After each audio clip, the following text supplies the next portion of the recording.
아멘. 네, 할렐루야. 네, 오늘 마태복음 22장 15절부터 22절까지의 말씀을 우리가 교독을 했습니다. 마태복음 24장은 이미 아시는 바와 같이 주의 재림의 때 그 세상의 끝에 어떤 징조가 있을 것이냐를 제자들이 묻자 주님께서 이 말세지 말에 이루어질 일들에 대해서 쭉 설명을 하고 있는 것이에요.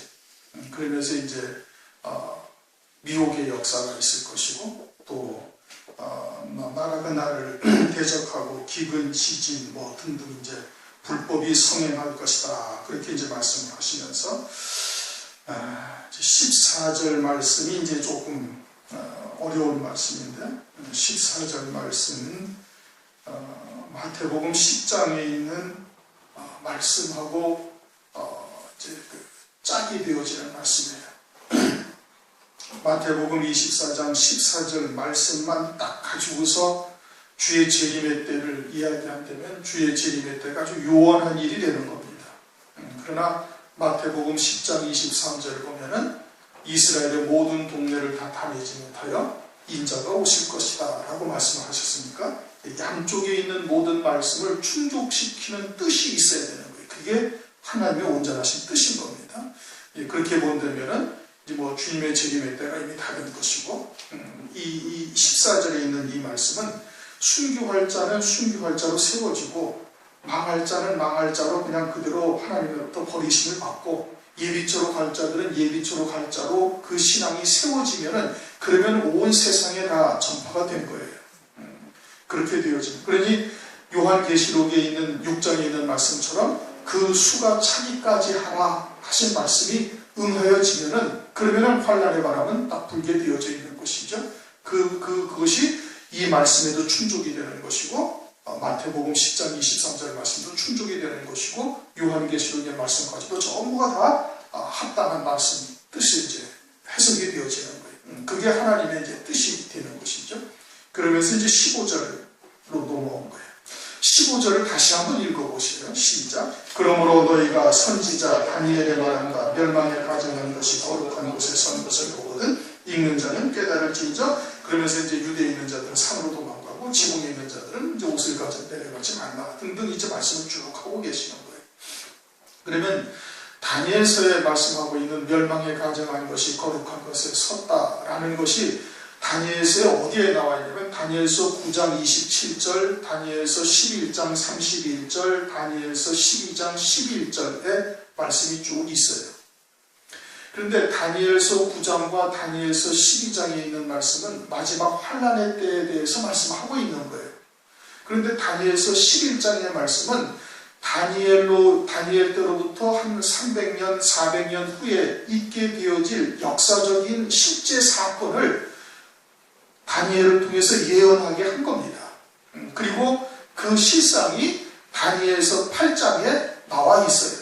이제 다니엘이 이 다니엘서에 이제 예언을 할 때는 주님이 오시기 전 주전 한 540년경, 550년경에 예언을 했는데 그때 이제 이 시리아 왕 안티오코스 에피파네스라는 사람이 이제 장차 후에 한 350년경 후에 등장을 해가지고 실제 기원전 163년인가 164년인가 등장을 해서 이스라엘 유대 나라를 침략을 해가지고 성전에다가 돼지 피를 뿌리고 아이벤 여자의 막 배를 가르고 그리고 자기를 하나님으로 섬기도록 강요한 사건이 실제 있었던 겁니다. 이렇게 다니엘이 예언할 때로부터 한 340년, 50년 뒤에 실제 그와 같은 사건이 있었던 거예요. 그것을 다니엘서 11장에 예언을 했고 그 자세한 내용을 다니엘서 8장 11절 이하에 기록을 해놓고 있는 거예요. 그래서 막 성전에서 가증한 일들을 그냥 버리는 것이죠. 이제 그것이 무엇을 말하는가? 그것이 다니엘서 9장이나 다니엘서 12장에서 말씀하고 있는 장차 세상 끝에 있게 되어질 때에 적그리스도가 등장을 해서 어떻게 행할 것인가를 그림자로 설명을 한 겁니다. 다니엘서도 마지막 때에 대한 말씀이 이제 많이 들어가 있는 것과 마찬가지죠. 그래서 요한계시록으로서 마지막 때 있게 되어질 적그리스도, 일곱 머리 열불 짐승인 적그리스도가 등장을 해서 적그리스도가 장차 자기가 자기를 보여서 이제 하나님으로 섬기라고 할 때가 있게 되어지는 때를 그 다니엘서에 나와 있는 안티오코스 에피파네스라는 실제적인 역사적 인물을 통해서 그림자로 계시해주고 있는 거예요. 그러니까 멸망에 가증한 것이 거룩한 것에 섰다라는 것은 장차 적그리스도가 등장할 것을 지금 말씀을 하고 있는 겁니다. 그것을 다니엘서에 이미 역사적인 인물을 통해서 이미 그림자로 우리에게 계시해 주신 거예요. 그리고 그렇게 멸망에 가증한 것이 거룩한 곳에 섰다라는 것이 무엇을 의미하는지를 우리에게 알려주시고 이제 실상을 통해서 알려주신 거예요. 그러니까 이제 읽는 자는 깨달으라 그렇게 말씀을 하셨단 말이에요. 그러면 적그리스도가 자기를 보여 하나님으로 섬기게 하면서 성전을 갖다가 다 헐어버리고 일회의 한 일에 다니엘서 9장 27절 보면 한 일회의 절반의 제사와 예물을 폐한다고 그랬죠. 금지한다고 그랬죠. 그렇게 한 일회라면 7년 환란을 말하는데 7년 환란 기간 기간에 중간에 그러니 절반에 그러니 앞에 3년 반 동안에는 제사와 예물을 드리게 한 거예요. 누구에게? 하나님께. 이스라엘 백성들로 하여금 하나님 앞에 예물을 드리게 하다가 절반이 지나게 되어지면은 그 제사 예물을 드린 것을 빼버린다 이거예요. 그리고서는 자기를 보여 하나님으로 섬기게 하는 거예요. 그것은 요한계시록을 통해서도 우리가 이미 상고한 바와 같이 전 3년 반 기간 동안에는 적그리스도가 그렇게 행동하지 않아요. 그러나 후 3년 반이 들어서 3일 반 후에 둘째 화 유브라데 전쟁이 일어난 이후에는 적그리스도가 모든 권세를 실제적으로 모든 것을 딱 걸머쥐게 되는 거예요. 전 3년 반 기간 동안에는 평화의 사도로 사랑의 사도로 이렇게 아주 거짓 모습으로 등장을 했다가 후 3년 반 둘째 화, 즉 유브라데 전쟁이 끝나고 난 다음에는 모든 패권을 다 잡아버렸으니까 굳이 그렇게 할 필요가 없는 거예요. 그리고서는 자기를 하나님으로 섬기도록 강요를 한다 이거예요. 그래서 그때서야 혈통적 유대인들이 우리가 속았다라는 것을 깨닫게 되어지고 돌이켜 이제 하나님을 이제 예수 그리스도를 영접하게 되어지는 역사가 이제 후 3년 반 3일 반 후에 둘째 화 때 일어나는 거예요. 그때 이 적그리스도가 멸망에 가증한 것이 거룩한 곳에 딱 서게 된다 이겁니다. 그러면 멸망에 가증한 것이 거룩한 곳에 딱 섰을 때는 자기를 보여서 하나님으로 섬기도록 강요할 때인데 그때는 언제? 한 일의 절반이 지나갈 때예요. 그럼 한 일의 절반이 지나갔다는 것은 한 때, 두 때, 반 때를 통해서 순교할 자는 이미 다 순교했고 예비처로 갈 자도 이미 예비처로 다 간 뒤에요. 그때 유대에 있는 데들이 산으로 도망간다? 아니 순교 다 끝났는데 예비처로 갈 자들은 예비처로 다 가고 이제 음녀교회만 남아있어요. 적그리스도와 음녀교회만 쭉 남아있는 때인데 그때 유대에 있는 자들은 산으로 도망가고 지붕에 있는 자는 물건을 가지러 지붕 아래로 내려가지 말고 밭에 있는 자는 갖다가 겉옷을 가지러 들어가지 말라고 이야기할 필요가 없는 것이죠. 그때는 이미 멸망에 가증한 것이 거룩한 것에 딱 선 것을 딱 이미 눈으로 봤을 때는 그때는 이미 늦은 거예요. 그때는 순교할 자들은 이미 다 순교하고 예비처 갈 자는 예비처 다 가고 끝났다 이겁니다. 그러면 이 말씀이 무엇이냐? 그래서 읽는 자는 깨달을진저라고 지금 말하고 있는 거예요. 누가복음 21장을 한번 보십시오.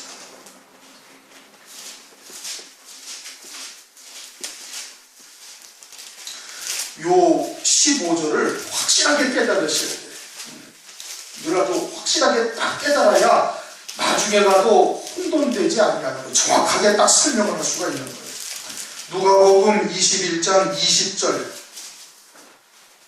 20절 다 같이 있습니다. 시작. 너희가 예루살렘이 군대들에게 에워싸이는 것을 보거든 그 멸망이 가까운 줄 알라. 그때에 유대에 있는 자들은 산으로 도망갈지며 하면서 마태복음 24장 16절 이하의 말씀을 다시 반복하고 있어요. 그렇죠?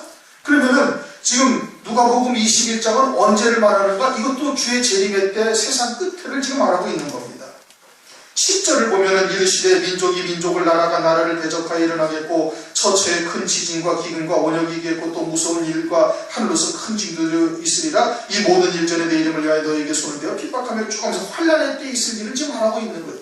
그럼 환란의 때에 예루살렘이 군대들에게 에워싸이는 것을 보거든. 그러면 어떻게 하나? 그러면 유대 유대에 있는 자들은 산으로 도망하고 지붕에 있는 자들은 옷을 가지러 물건을 가지러 내려가지 말고 등등등등 똑같은 말씀을 하고 있는 거예요. 그럼 마태복음 24장 15절에 하신 말씀을 누가복음에서는 그거를 어떻게 설명하고 있는가 하니 너희가 예루살렘이 군대에 에워싸이는 것을 보거든 그 멸망이 가까운 줄 알라 라고 말씀을 하고 있고, 이것은 거꾸로 무엇을 말씀하고 있는가 하니 멸망에 가정한 것이 거룩한 것에 섰다라는 뜻을 보충 설명해 주고 있는 말씀이에요.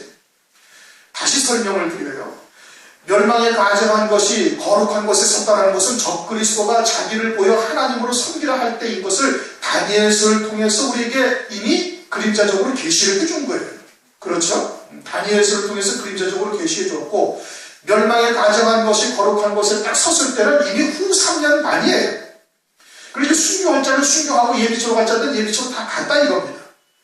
그러면 그때서 유대에 있는 자들이 산으로 도망가고 지붕에 있는 자들이 내려갈 필요가 없어요. 그때는 음료교회와 적그리스도와 그를 추종하는 자들만 딱 남아있는 때인 거예요. 둘째 화가 이미 끝난 때예요. 그러니까 그때 유대에 있는 자들이 산으로 도망갈 필요가 없어요. 그러니까 멸망에 가정한 것이 거룩한 것이 섰다라는 것을 읽는 자는 깨달으라 하면서 그것을 어떻게 설명하고 있느니 너희가 예루살렘이 군대에 에워싸이는 것을 보거든 그 멸망이 가까운 줄 알라 라고 다시 설명을 해주시는 거예요. 그럼 예루살렘이 군대에 에워싸였다? 이것을 이제 주석들은 다 어떻게 하냐면 서기 70년 로마에 의해서 유대 땅이 다 초토화되고 나라가 다 완전히 사라진 때를 말한다고 이야기를 하고 있어요. 그리고는 그때 유대에 있는 자들이 베레아 쪽으로 도망가고 어디로 도망가고 해가지고 그때 살아남았다라고 이미 서기 70년, 지금부터 1900년 전, 약 2000년 전의 일로 설명을 하고 있는 거예요. 그러면 지금 이 말씀이 2000년 전의 일을 지금 말씀하고 있는 건가요? 초대교회 때 유대가 멸망하기 전에 있던 일들을 지금 말씀하고 있는 겁니까? 누가복음 20장 말씀이? 그게 아니라는 말씀이에요. 누가복음 21장 지금 이 말씀은 마지막 때 환란의 때에 대해서 말씀하고 있는 거예요. 마지막 환란의 때 예루살렘이 군대에 에워싸인다 이겁니다.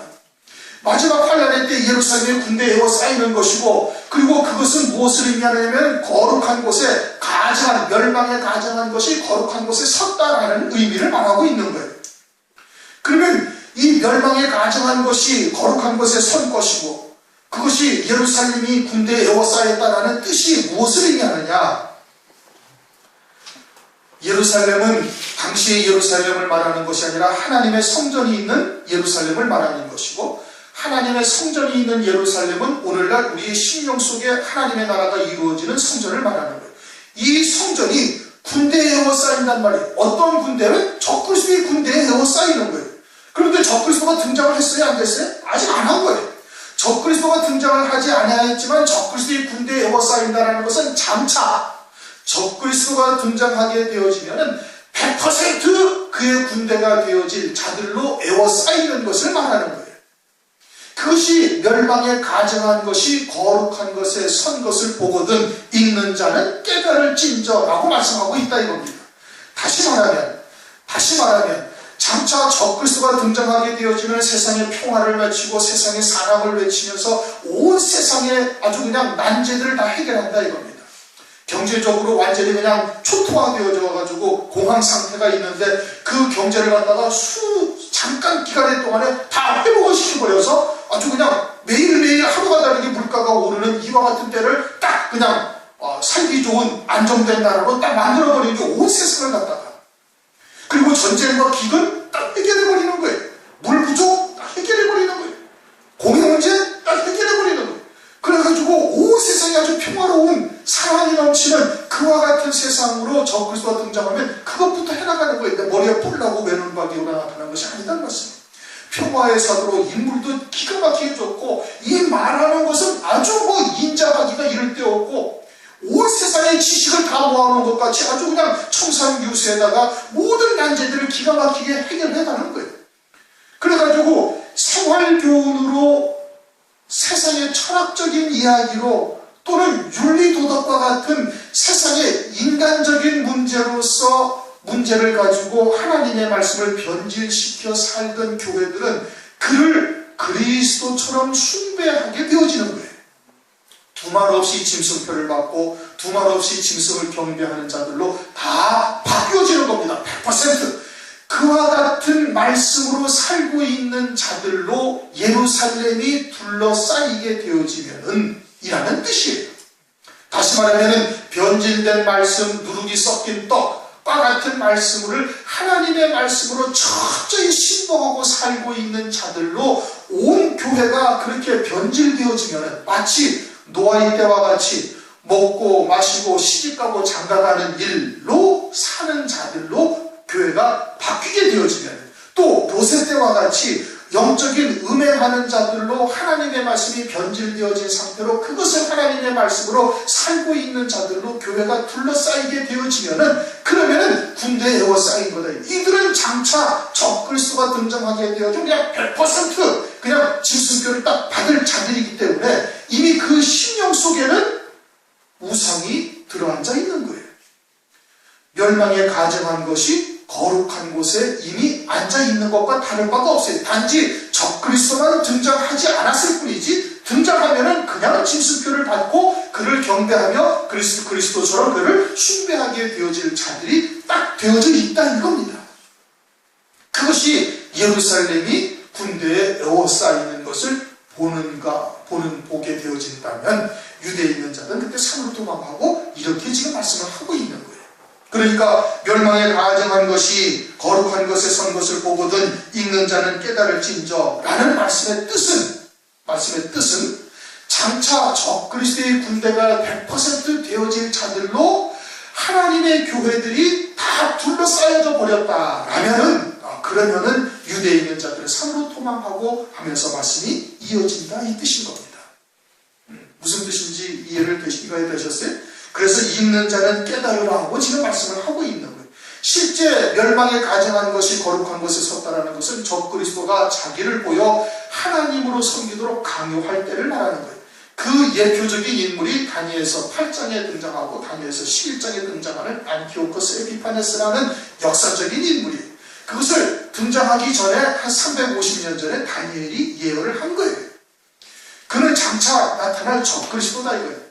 근데 적그리스도가 등장을 해가지고 자기를 보여 하나님으로 얘기할 때는 후 3년 반이요. 그때는 이미 한때 두때 반때를 지나서 순교한 자는 다 순교한 끝난대.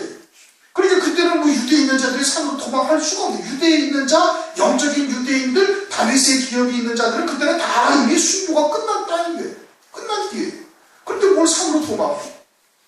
그러니까 이것은 그때를 말씀하시는 것이 아니고 그것을 부연 설명하기 위해서 누가복음 21장 20절에 예루살렘이 군대에 에워싸이는 것을 보거든 이라고 보충 설명을 해주시는 거예요. 그럼 군대에 에워싸인다는 그 군대는 뭘 말하느냐? 장차 적그리스도의 군대가 되어질 자들로 하나님의 성전, 하나님의 교회가 다 그렇게 물들어져 있으면, 그들로 인하여 잠식되어져 있으면 그들의 신령 성전은 이미 우상을 섬기는 자들이 되어져 있다. 하나님의 말씀에 온전한 진리가 무엇인지를 깨닫지 아니하고 그것을 알려 하지 않고 그냥 생활교훈과 같은 말씀으로 변질시켜 살고 있는 그리스도인들을 말하고 있는 거예요.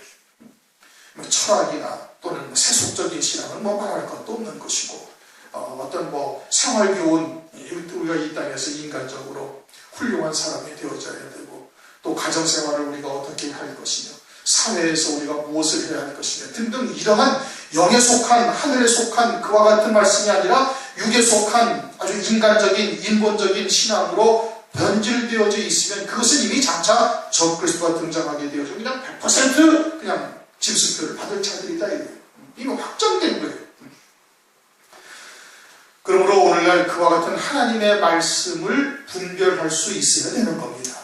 그것이 안 되면은, 그러면은 아직 긴가민가하고 있는 거예요. 그냥 말씀이 이게 하늘에 속한, 영에 속한 하나님의 말씀인가? 영과 진리로 과연 예배를 드리는 것인가? 아니면 그냥 육으로 예배를 드리는 것인가? 이것이 분별되어져야 되는, 육으로 예배를 드린 자들은 다 넘어가는 겁니다. 육으로 예배를 드린다? 그건 뭐 무조건 100% 짐승표를 받는 것이고, 그러한 말씀을 가지고 오늘날 살고 있다면, 그것을 철저히 신봉하면서 살고 있다면 군대에 속한 자가 된 거예요. 이미 적그리스도는 등장하지 않았지만 장차 적그리스도가 등장하면 그냥 100% 짐승표를 받고 적그리스도의 군대로 음료교회가 되어져 가지고 그를 추종할 자들로 이미 되어져 있는 거예요. 이미 딱 찍혀져 있는 거예요. 하나님께서 내어버린 겁니다. 버려두신 거예요. 아예 들어도 듣지 못하고 이미 화인 빠진 양심이 되어져 있으면 아예 하나님께서 그들을 내어버린 것과 다를 바가 하나도 없다 이겁니다. 예루살렘의 군대에 에워싸인 거예요. 이미. 그런 것을 오늘날 우리가 이미 보고 있잖아요. 먹고 마시고 시집가고 장가가고 있으면서 홍수가 나서 저를 다 멸할 때까지 깨닫지 못하는 상황을 지금 보고 있는 거예요. 로세 때와 같이 영적으로 음행을 하고 있으면서도 전혀 깨닫지 못하고 주의 이름을 농담처럼 여기는 일들을 오늘날 우리가 지금 보고 있다 이겁니다. 그러면 어떻게 된다? 그러면 그때의 유대에 있는 자들은 산으로 도망가라.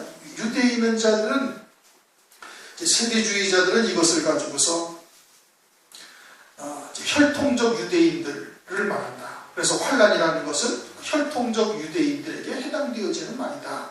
그렇게 얘기를 해요. 참 하나님의 말씀을 완전히 아전인수로 해석하는 겁니다. 이것은 오늘날 교회들에게 주신 말씀이에요.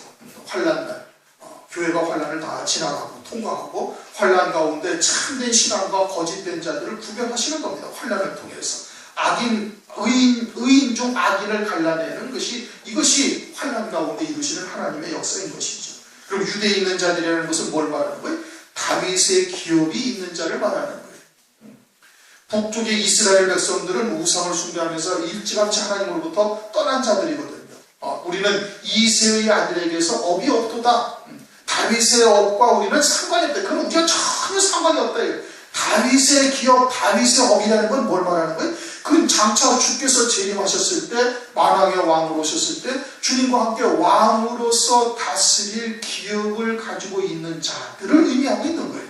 영적으로. 다시 말하면 천년왕국에서 첫째 벌의 영광을 입고 예수의 증거와 하나님의 말씀에 의한 목배임 받은 자들, 특별히 환난날에 그들이 첫째 벌의 영광을 입고 주님과 함께 왕으로서 다스릴 기업을 가지고 있는 자들이 다윗의 기업이 있는 자들이에요. 그렇게 그와 같이 다윗의 기업이 있는 자들은 산으로 도망가려는 거예요. 어떤 산으로? 시온 산으로? 아니면 저 북한 산으로 도망가려는 얘기입니까? 그런 얘기가 아니고 성경에서 그 산이 무엇이냐를 찾아봐야 되는 거예요. 성경에서의 그 산이라는 것은 우리가 마태복음 5장에 예수님이 산으로 올라가서 하나님의 말씀 산상보훈을 가르쳤던 그와 같은 산인 거예요. 그와 같은 산. 갈라디아서 4장을 보면 하갈과 사라를 교회로 비유하죠. 비유로 말씀하셨어요. 언약이다 이게. 그것은 종의 신앙, 종의 교회 또는 성령의 교회와 같은 교회를 의미하고 있는 것이 그 산이라고 말씀하시죠. 예루살렘 산, 하늘에 있는 성전산으로 비유하면서 말씀하셨죠. 그건 교회를 말한다 이거예요. 그렇게 사는 산인데 성경에서 따로 높은 산의 영광을 보여주는 곳으로 가야 된다고. 왜? 노아의 때 보니까 천하의 산은 그냥 물에 다 잠겨버리고 물에 잠기고 나서도 천상의 산도 잠기는 산이 있는 거예요. 물이 천하의 산이 다 잠겼는데 15규빗의 물이 오르자 또 산이 잠겼다. 그건 어떤 산이? 천상의 산인 거예요. 젖먹이와 어린아이와 같은 신앙. 헤롯 왕 때 2살 이하의 아이들이 다 죽임을 당하잖아요. 아들의 신앙이라 할지라도 2살 이하 젖먹이 말씀의 초보는 역시 마찬가지로 환난 가운데 견디지 못하는 거예요. 왜? 창세 이래 없던 환난이기 때문에. 그렇게 징수표를 받고 그냥 멸망하게 되어지는 거예요. 그러니 아주 따로 높은 산의 영광을 본 자만이 환난 가운데 이길 수가 있는 거예요. 그래 따로 높은 산의 영광, 다시 말하면 첫째 벌의 영광, 어린 양의 안에 계시록 21장에 말씀하고 있는 크고 높은 산의 영광이 무엇인지를 보여주는 교회로 도망하라 이겁니다. 그래야 환난 가운데 신앙의 정절을 지키고 믿음으로 이길 수가 있기 때문에 그러는 거예요. 유대에 있는 자는 뭐예요? 다윗의 기업이 있는 자예요. 산으로 도망가라는 것은 어디 높은 산을 말하는 것이 아니라 실제 산을 말하는 것이 아니라 성경에서 말씀하시는 따로 높은 산의 영광을 보여주는 그와 같은 교회를 말씀하고 있는 거예요. 그러니까 이사야서 2장에도 말씀을 하고 있죠. 이사야서 2장에 뭐라고 말씀하고 있는 거예요? 이사야서 2장에서 말씀하시기를 2절 3절 만일에 여호와의 전의 산이 모든 산 꼭대기에 굳게 설 것이요. 여호와의 전의 산이라는 것은 하늘 위에 있는 시온산을 말하는 겁니다. 성전산을 말하는 그 성전산의 영광을 보여주는 곳이 모든 산 위에 닿을 것이고 모든 산들의 꼭대기에 굳게 굳게 설 것이고, 그리고서는 만만히 그리로 다 모여들 것이다. 그렇게 말씀을 하고 있는 것이. 마지막 때는 그와 같이 따로 높은 산의 영광, 여호와의 전에 산 성전산의 영광을 보여주는 교회들만 참된 교회들이 되어질 것이고, 그들만이 남아있게 되어질 것을 지금 말씀을 하고 있는 겁니다. 17절, 지붕 위에 있는 자는 집안에 있는 물건을 가지고 내려가지 말며. 지붕 위에 있다라는 것은 이제 이 말씀을 또 유대에 있는 자, 지붕 위에 있는 자, 밭에 있는 자들을 갖다가 실제적인 일들로 설명을 해요. 주석들이 대부분. 이제 지붕 위에 있다라는 것은, 유대 땅은 지붕이 평평하거든요. 지붕 위에 있는 자들은 그들은 급하니까 집안에 있는 물건을 가지고 내려가지고 곧장 그냥 도망가라 이거예요. 예루살렘이 그렇게 에워싸이면 그냥 곧장 도망가라. 밭에 있는 자는 거수를 가져다 뒤로 돌이키지 말아요. 밭에 있는다는 것은 일할 때는 더우니까 겉옷을 벗고 있잖아요. 그러니까 그거 옷 가지러 가지도 말고 그냥 옷 주스러 가지도 말고 그냥 그대로 도망가라. 이런 뜻으로 얘기를 하는 거예요. 그러면은 아이된 자와 젖 먹이는 자들에게 화가 있다는 말씀은 그러면 어떻게 해석하냐? 그건 해석을 못해요. 해석을 못하고 어떻게 얘기를 못하고 그냥 넘어가 버리는 거예요. 그러면 아이된 자들이라는 것은 젊은 여자죠. 할머니가 아이 갈 수 있습니까? 젊은 부부잖아요. 그럼 젊은 부부나 젊은 여자들은 화가 있고 나이 든 사람들은 그건 괜찮다? 이건 그런 하나님의 말씀의 공평성에 문제가 있는 거예요. 그러면 이것은 하나님의 말씀은 모든 하나님의 백성들, 하나님의 자녀들에게 그대로 다 적용되어지는 겁니다. 그러니까 이것은 하나님께서 젊은 여자들이나 아이 된 자들을 말하는 것이 아니라 영적인 의미를 담고 하시는 말씀인 거예요. 그럼 지붕 위에 있는 자, 유대에 있는 자들과 같이 다윗의 기업에 있는 자를 말하고 있는 것이라면, 지붕 위에 있는 자라는 것은 뭘 말하는 거예요? 세상의 것에서 초월된 믿음을 가지고 있는 자, 하늘에 속한 믿음을 가지고 있는 자, 하늘에 안심받아져서 하늘의 예비된 영광을 바라보며 믿음으로 살고 있는 그들은 집안에 있는 물건을 가지러 가지 말라. 세상에 속한 것을 다시 차지하려 그런 것을 가져가지 말라. 집안에 있다라는 것은 뭐가 있어요? 그 안에 뭐 귀금속도 있을 것이고 통장도 있을 것이고 집문서도 있을 것이고 그런 것을 연연해하지 말라 이겁니다. 왜? 환난의 때는 그것을 가지고 교회를 세우고 교회 일을 할 수가 없는 거예요. 왜? 재물을 이제는 짐승표로 인해서 모든 경제권은 전부 다 그에게 짐승에게 귀속돼 버리는 거예요. 집문서 있으면 그냥 말대비 두고 가야 되는 거예요. 버려야 되는 거예요. 은행에 통장에 돈이 많이 있다. 그러니까 버려두고 가야 되는 거예요. 뭐 많이 가지고 있어야 소용없어요. 그것 때문에 짐승표를 받으면 영원한 멸망이 되는 거예요. 짐승표가 없으면 666표가 없으면 그거 회수를 못하는 겁니다. 그냥 은행에서 그냥 짐승을 위해서 적그리스도를 위해서 쓰여지는 예물로 그냥 주고 나와야지. 싹스로 주고 와야 되는 거예요. 우리를 순교케 하는 싹스로 딱 주고 와버려야 되는 것이지 그거 하나 도로 찾으려고 한다면 어떻게? 짐승표를 받아야 되는 거예요. 그러니까 그냥 두고 와야 되는 거예요. 집문서 그냥 두고 와야 되는 거예요. 그러니까 그런 것을 가지러 내려가지 말라 합니다. 그러니 환난 전에 주의 일을 위하여 써 있을 수 있어야 되는 거예요. 그러지 않으면 그거 다 소용없이 되는 거예요. 밭에 있는 자는 겉옷을 가지러 뒤로 돌이키지 말라. 밭에 있다라는 것은 일반적인 밭에서 농사 짓고 무 심고 배추 심고 하는 것을 말하는 것이 아니라 보아스의 밭과 같이 추수하는 사명을 감당하고 있는 자들을 말하는 거예요. 그들을 말하는 거예요.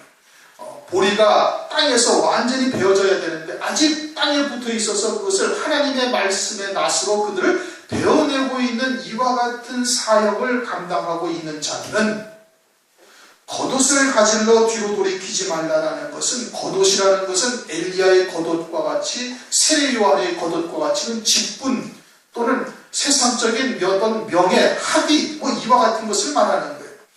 그런 것을 연연해 할 필요가 전혀 없다. 왜? 마지막 때에는 하나님의 말씀을 가진 자가 종이에요. 호세아서 4장 6절 11절 보면은 마지막 때는 백성이나 제사장이나 일반이나 이거 왜? 하나님 그 환난 가운데 이루어 가실 하나님의 구원의 비밀, 그 구원에 관한 하나님의 말씀을 가진 자가 없는 거예요. 백성이나 제사장이나 일반이다 이게. 환난을 똑같이 당하면서도 깨닫지를 못하는 거예요. 이게 무엇을 위한 것인지, 이것이 환난인지 아닌지도 분별도 못하는 거예요. 환난이 처음에 그렇게 고통스러운 환난으로 다가옵니까? 그렇지 않단 말씀이에요. 그리고 육에 속한 자들은 전혀 깨닫지를 못하는, 이게 환난인지 아니면은 이것이 그냥 일상의 그런 평상시에 이루어지는 그와 같은 일인지를 전혀 깨닫지를 못한다. 영적으로 깨어있는 자, 깨어있는 자만 분별하는 거예요. 빛에 속한 자만 분별이 되는 거예요. 어둠에 속한 자, 밤에 속한 자는 이게 도적처럼 맞이한다. 이건 데살로니가 전서에도 수없이 말씀하고 있고, 그러니까 홍수가 나서 저희를 담변할 때까지 그래서 깨닫지 못하는 것이죠. 그것이 일반적으로 막 난리가 나고 지진이 나고 막 온 세상이 그냥 난리법석이 되어진다면 모를 리가 있겠습니까? 다 한단 말이에요. 그러나 그렇게 임하는 것이 아니에요. 영적으로 임하는 것이고 교회에 임하는 것이니까 깨닫지를 못하는 거예요. 그러니 그와 같이 마지막 때에는 백성이나 제사장이나 지식이 없으므로 망하는 거예요. 다 똑같이 망하는 거예요. 일반이다 이거예요. 그리고 그때는 하나님의 말씀을 가진 자가 하나님의 종인 거예요. 살아계신 하나님의 일을 이마에 맞은 종들이 환난날에 사역하는 종들입니다. 그러니까 그와 같은 목사의 직분이나 이런 것을 연연해 할 필요가 하나도 없다. 목사의 직분은 환난 전에 제도권에 들어가서 택하신 자들을 갖다가 하나님께서 이끌어내시기 위해서 주신 것이고, 환난날이 되어지면 뭐 직분 목사가 무엇이냐 뭐 이게 중요한 것이 하나도 아니다. 그런 것을 가지러 들어가지 말라. 그날에 아이낸 자들과 젖먹이는 자들에게 화가 있으리로다. 이미 앞서서 얘기한 것처럼 이것이 실제 아이낸 자를 말하는 것이 아니라 앞에서도 영적으로 쭉 하나님의 말씀을 갖다가 기록하셨으면 이것도 영적으로 기록한 거예요. 마태복음을 보면은, 누가복음에는 더 자세하게 나와 있죠. 마리아가 성령으로 하신 말씀을 믿음에 잉태했어요. 뭐를 잉태했어요? 생명을 잉태하는 거예요. 우리가 하나님의 말씀을 믿음에 우리의 생명이 더욱더 풍성하게 된다. 요한복음 10장 10절에도 말씀을 하고 있죠. 그러면 아이를 낳다라는 것은 뭘 말하는 거예요? 적그리스도의 말을 듣고 그 말을 믿음으로 받아서 적그리스도와 연합한 자가 되어진 거예요. 그러면 아이를 뵌 거예요. 그리고 그 열매를 내고 있으면 아이를 낳은 자가 되는 거예요. 갈라디아서 4장 15절, 고린도전서 4장 15절에도 사도 바울이 내가 복음으로써 너희를 낳았다 그렇게 말하고 있어요. 그들이 바울의 자식이란 말이에요. 영적인 자식이에요. 무엇을 그들에게 증거해서? 하나님의 말씀을 증거해서. 디모데가 나의 참 아들이다. 온전한 진리의 말씀을 디모데가 증거하고 디모데가 그것을 다 믿음으로 받았으니 사도 바울의 영적인 아들이다 이거예요. 그러면 아이를 낳았다 또는 아이를 배웠다라는 것은 그와 같은 영적인 의미를 담고 하는 거예요. 즉 세상에 속한 말로 생활교훈으로 또는 세속적인 말로 그것이 하나님의 말씀이냐 받고 살다가 적그리스도가 등장을 해가지고 그들과 똑같은 말을 하는 겁니다. 분별이 안 되는 거예요. 사랑과 평화를 외치고 우리가 서로 잘 세상에서 서로 어울리면서 서로 존경하면서 서로 인정하면서 그렇게 서로 공존하며 잘 사는 것이, 이것이 참 하나님의 뜻이고 이 천지와 만물을 지으신 신의 뜻이 아니냐는 등등 이와 같은 이야기로 그들을 증거할, 그렇게 말할 때 사람들이, 교회에 있는 성도들이, 교회에 있는 시대들이 다 그걸 받아들이는 거예요. 왜? 이제까지 자기들이 듣던 말들과 다를 바가 하나도 없기 때문에 그런 거예요. 그렇게 해서 그 말을 듣고 믿음으로 받은 자들은 아이를 낳은 자들이고, 완전히 열매를 맺어서 적그리스도의 군대가 되어졌으면 그건 아이를 낳은 자들이 되는 거예요. 그들은 화가 있다. 어떤 화가 있어요? 하나님의 진노의 심판을 받게 되죠. 둘째 화, 셋째 화. 육신적으로는 전 3년 반 동안에는 평안하죠. 3년 반 기간 동안에는 안락한 삶을 누리는 거예요. 짐승표를 받고 짐승의 보호를 받고 있으니까 오히려 그를 적그리스도라고 또는 짐승이라고 짐승표라고 외치고 있는 진리의 교회들만 핍박을 당하고 전 3년 반에는 환난을 당하는 거예요. 그러나 육적인 이스라엘 또는 육적인 그리스도인들은 평안이다 이겁니다. 전 3년 반 동안에. 그래서 아이를 뵙고 아이를 낳은 거예요. 그들에게는 후 3년 반에 이와 같이 화가 있다. 둘째 화, 셋째 화, 하나님의 진노의 심판을 받게 되어지는 거예요. 20절, 너희의 도망하는 일이 겨울에나 안식일이 되지 않도록 주의하라. 환난은 얼마 동안 있어요? 7년 동안 하더니. 그러면 겨울이 몇 번이나 지나가요? 7번이나 지나가요. 안식일은 매주마다 있어요. 1년에 52번 내지 53번이 있어요. 그럼 7년 동안에 안식일이 몇 번이나 있어요? 300 몇십 번, 400번 가까이 있죠. 그럼 그것을 말씀하시는 건가요? 그걸 말씀하는 것이 아니다 이거예요. 이제까지도 이와 같은 말씀들이 다 영에 속한 말씀으로 그들에게 증거하고 있죠. 그럼 겨울이라는 것은 뭐예요? 아주 추운 겨울이다. 심령이 다 얼어붙은 겨울이다.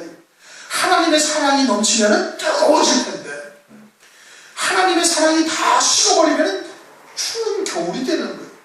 환난을 통해서 이루어 가실 하나님의 뜻이 무엇인지를 깨닫지 못하면 환난이 두렵고 싫은 거예요. 그건 영적으로 심령의 겨울을 맞이한 것과 마찬가지인 거예요. 그러니까 그와 같이 환난을 통해서 이루신 하나님의 구원의 뜻을 깨닫지 못하면 영적으로 겨울의 심령이 된 것이고, 그와 같은 자가 되어지면 그냥 지체 없이 짐승표를 받게 되어질 것이니 그렇게 되지 아니하도록 깨어있으라 는 겁니다. 안식일이라는 것은 제도권의 안식일, 그것은 그리스도 안에서 안식을 누리는 것이 안식일이에요. 그런데 이들은 화가 있는 자들이거든요. 겨울에나 안식일에 맞이가 되지 않고 도망하는 일이 겨울이나 안식일이 되지 않도록 기도하라라는 것은 이들이 화가 있는 자들인 것을 말하는 거예요. 그 안식이라는 것은 그와 같은 그리스도 안에서 안식을 말하는 것이 아니라 데살로니가전서 5장 3절 평안하다 안전하다 하고 아이 낳을 때가 다 되었음에도 불구하고 안전하다고 생각하는 자들. 또 마태복음 24장 뒤에도 나오시죠. 악한 종이 생각하기를 주인이 더디오리라 48절 이와 같이 생각하는 자들. 시대의 표적을 보지 못하고 그처럼 안전하다 평안하다 하다가 도적처럼 맞이한다 이겁니다. 그것을 도망하는 일이 겨울에나 안식일이 되지 않도록 하라. 도망한다라는 것은 그러한 날에 막 서둘러서 가야 할 것을 말하는 거예요. 그런데 이 후 3년 반에 들어서 그때서는 깨닫지도 못하지만 그때는 깨달아도 이미 늦은 거예요. 도망한다는 것은 하나님의 말씀을 통해서 시대의 표적을 보고 때가 이르렀다라고 생각할 때 이제 그때 도망할 수 있는 상황인데, 이들은 그와 같은 때에 도망도 할 수가 없는 것이죠. 너희의 도망하는 일이 겨울에나 안식일이 되지 않도록 기도하라. 겨울이라는 것은 그와 같이 하나님의 사랑이 무엇인지를 깨닫지 못하고 그 하나님의 진리의 사랑이 완전히 식어진 때를 말하는 것이요, 안식일이라는 것은 그처럼 영적으로 어둠에 속한 자가 되어져서 평안하다 안전하다 하고 있다면 그와 같이 멸망하는 자들이 될 것을 말씀을 하고 있는 겁니다. 21절 이는 그때 큰 환난이 있겠습니다. 창세로부터 지금까지 이런 환난이 없었고 후에도 없으리라. 창세일에 없던 어마어마한 환난이다 이겁니다. 다니엘서 12장 1절에도 개국일에 없던 환난이라고 말씀하고 있어요. 그러니 천지 창조일에 이와 같은 큰 환난은 장차 이제까지 없다 이거예요. 그럼 오늘날 우리가 겪고 있는 여러 가지의 고난이나 연단이나 환난은 장차 적 그리스도가 등장해서 받게 되어질 핍박과 환난에 비하면 별게 아니다라는 뜻이에요. 별게 아니라는 뜻이에요. 그러니 이와 같은 과정들을 통해서 우리를 하나님께서 연단해 가시는 겁니다. 그런 것을 통해서 연단하셔서 장차 있게 되어질 환난의 날에 또 넉넉히 이길 수 있는 자로 세워 가시는 거예요.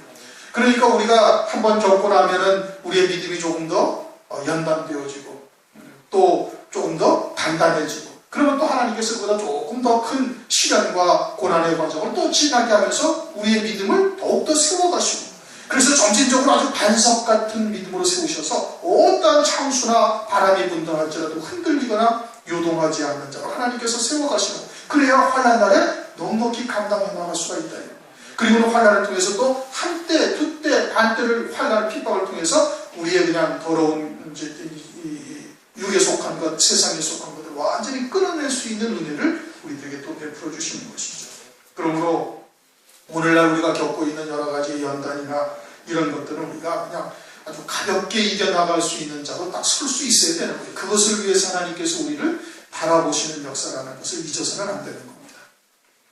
22절 그 날들을 감하지 아니할 것이면 모든 육체가 구원을 얻지 못할 것이나 그러나 택하신 자들을 위하여 그 날들을 감하시리라.